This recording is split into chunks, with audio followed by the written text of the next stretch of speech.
So I thought I'd actually kind of start this off with a little Long Beach history anecdote that initially might seem like it's not connected, but does anyone know what happened on December 1st, 1980 in Long Beach?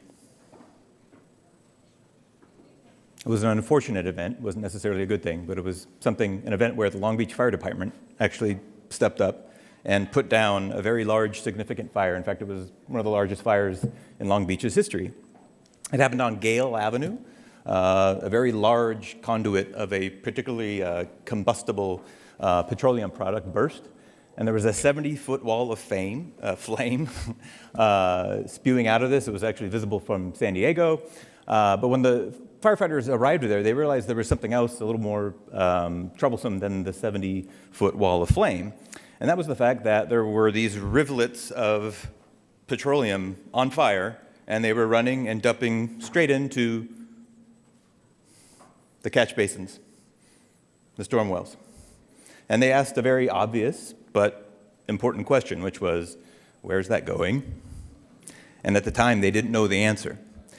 So the reason I say this, or kind of give this anecdote, is because thousands of cities throughout the world and the US have a very similar story that they tell when they talk about why they created their GIS program, their Geographic Information Systems program. And that's what Esri is the #1 creator of. We've been a partner of the city for over 30 years because it was, in fact, that day that they started their GIS program.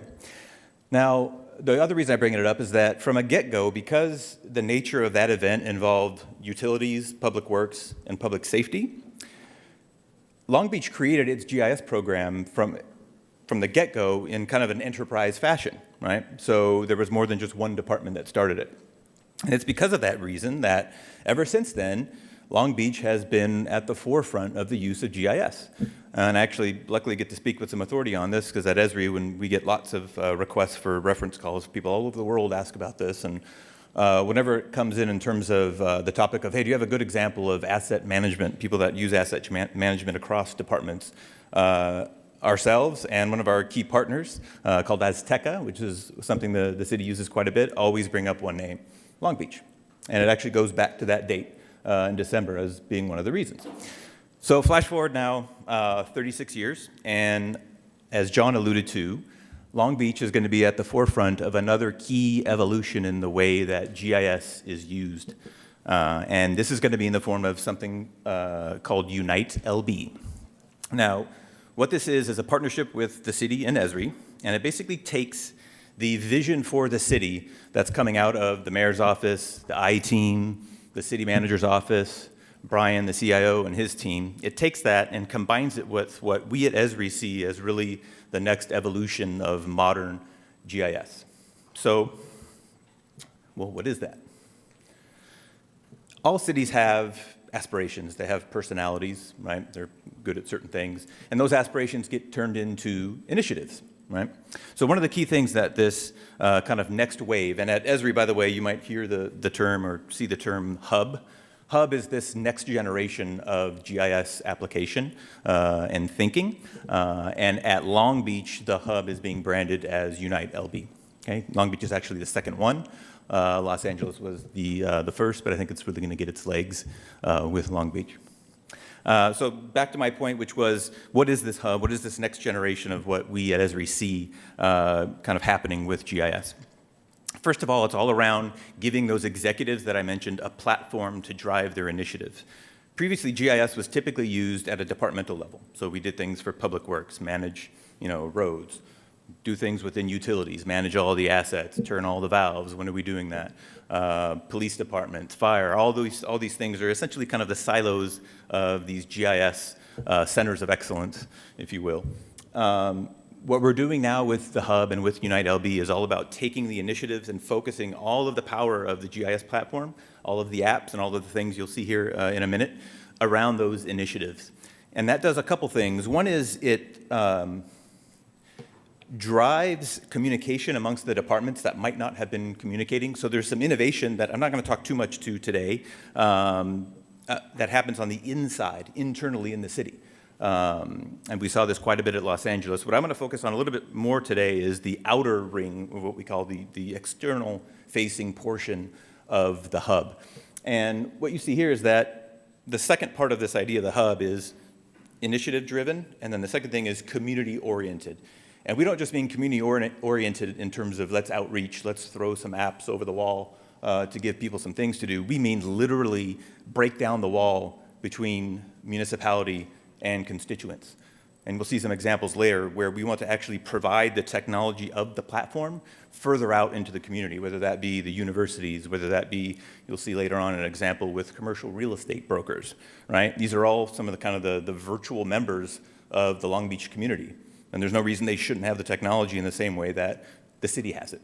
So that's really the essence of what's going on. I'll skip this, and I'm going to move forward here now. Before I go on and talk about some of the examples that we're seeing and going to be seeing coming out of Long Beach, I thought I'd have our founder, Jack Dangerman, just give a quick talk about this idea. Jack founded Esri in 1969, and ever since then has been driving and innovating and evolving the technology of GIS. Today, modern government needs a modern GIS. This is about a web GIS platform. It means being able to take all the information and dynamically integrate it using geography as a common frame. That's very exciting because it's a framework that not only makes our cities smarter, it also is a framework that allows city officials to be more responsive to what citizens want and need. The idea is that we have been collecting beach erosion monitoring data for 20 plus years, and we want to feed that data into a web application that the public can view, but also researchers can download that data, and we can use that data to compare profiles over the years and see how the beach structure has changed over time. The app revolution that's occurring in society today means people can access information anywhere, anytime, on any device. And smart communities are making their information available through a platform for app builders to be able to make smart apps, not only for making their cities more efficient and better decision makings there, but also connecting their citizens and their NGOs and businesses with better services through this app revolution. It's become a valuable tool for all employees, not just management, myself, the GIS department as a whole. Every department at Fort Hill Natural Gas is using GIS mapping. And maps inside of apps are such a logical key for that because they communicate effectively. We created the Recycle Here app, which folks can log on to and type in their location, and it will show you the nearest recycling facilities. We are able to take information from local governments and feed that into GIS and update that information relatively easily, and then that information gets pushed out through the app to the public. This is what managers, political leaders desperately ask for is, I want to have thoughtful, well-analyzed information to be able to make my decisions, to drive the city in the right direction.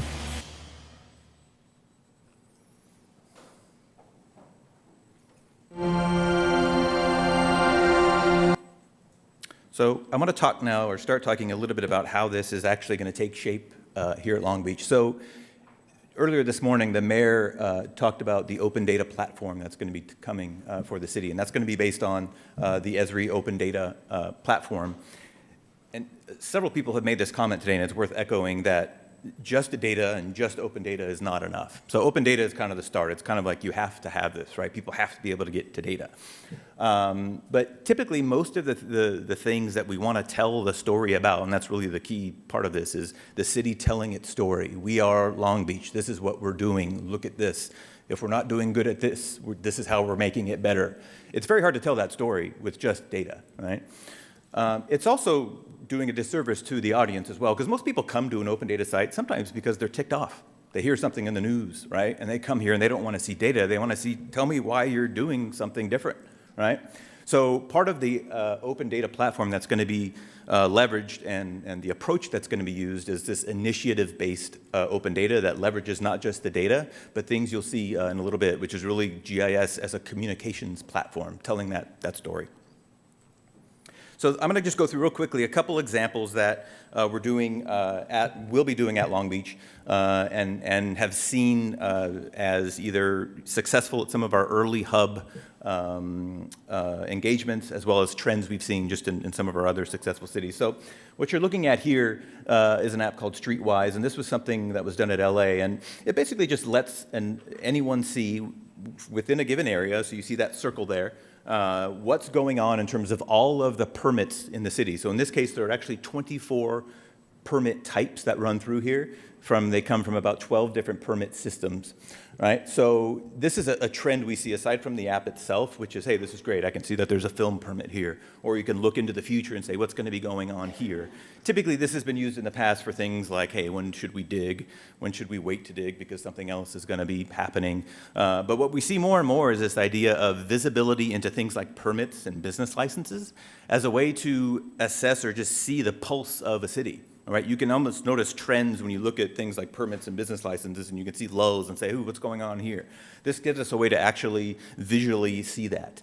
And then again, there's always that mantra of how can we leverage this across the city? In the case here, the fire department actually started taking this and leveraging it into their dispatch system so that when they're sending trucks out, they actually know not just where the roads are and where traffic is, but literally where there is or will be projects that could impede their trip.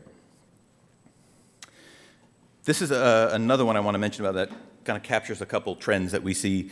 So this is something called CleanStat, and about a year and a half ago, the LA Times put out an article about Los Angeles's attempt to clean up their streets. And what they claimed was that the one particular neighborhood, in particular Boyle Heights, was not getting the benefit of that project. What the city realized is that, well, first of all, they hadn't been doing a good job of telling the story of what they were doing. And second of all, that there, for various reasons I won't go into, that, it turned out that that area was not getting serviced well. So it started from a kind of an unfortunate thing where a light was shining on this wart of sorts. So what they did is a couple things. They took the platform and they first decided on an approach whereby they were going to go out and essentially grade every single street segment in the city. When they first told us they were going to do this, we didn't believe them. I said, there's no way. I grew up in San Pedro. There's no way you drove by my house and gave it a score and that you did this every 3 months. They do. It's impressive. And I know I saw Rick here earlier, and I think he left. I have to give him credit. Oh, there he is. I have to give him credit. He was very influential in all this at LA for us. So anyways, back to this point was this score was put up, this whole system was done. They actually used our mobile technology to go around. There's a team of 5 teams constantly driving, giving assessments of scores, of cleanliness. It gets put into this map that's projected out to the public. And as a side note, I'll come back to this later, but that mobile technology that was used to collect those scores, about a couple months later, the Exide battery event happened, if you will, where there was the leak into the community near Vernon and not too far from Boyle Heights. That same mobile technology was used to go out and actually collect and inventory and interview people in their homes, actually, to see if they were being affected by lead poisoning. And the mayor's office was able to actually do that very, very quickly because they had learned the lesson of how to do that from this case here. So it was a very great example of, we didn't even help them, they just did it. And this is what we want to happen in these cities, is to kind of learn from these iterative approaches. And then the last thing I'll mention about this is that it's hard to see it here because you have to click through it, but this map was then put into something we call a story map, and I alluded to it earlier. It's how we tell the story of what we're doing. And sometimes it's hard to tell the story or get the big picture from something without, or with just data, like I mentioned. And sometimes the best way to tell the story and get the big picture is with a story and a big picture. And that's what a story map is. It takes the power of visual storytelling with images and the power of maps and walks the user through a story of what's going on. And the reason this is very powerful, aside from the impact of maps and images like this, it structures the story. And this is what we found as being so necessary in a lot of these stories that cities need to tell, right? You often have things in the public safety arena that are very sensitive, right? Just dumping data out doesn't quite cut it. You have to walk people through and say, you know what? Have you considered this? Well, think of this. We thought this was troublesome too, so we did this. And it structures that open data story. It's very, very powerful. There's been over, I think, 22,000 story maps or something like that to date. They're constantly being upgraded, and Esri is creating many new templates, versions of these, and a lot of the good ones are going to be coming out of Long Beach very soon. And just as a side note, this whole thing about story maps, actually, Esri, we didn't realize what was going to happen with it. It's totally taken off. One of the biggest areas of growth is district attorneys' offices. So they're being used in courts now to tell the story of cases. In this case, this was one that Redlands PD did. They actually told the story of a missing woman, and, complete with, stories of the car that was seen, little video inlet of her last known whereabouts. And it was a very effective way of, again, telling that story, leveraging all these media types. Okay, a little visual geo quiz. Does anybody know what city this is? It's back east. Who said that? Yeah, you got it. It's Rochester, New York. Very good. Trick question, you read it. The other little twist to this is that this is actually not a picture of Rochester.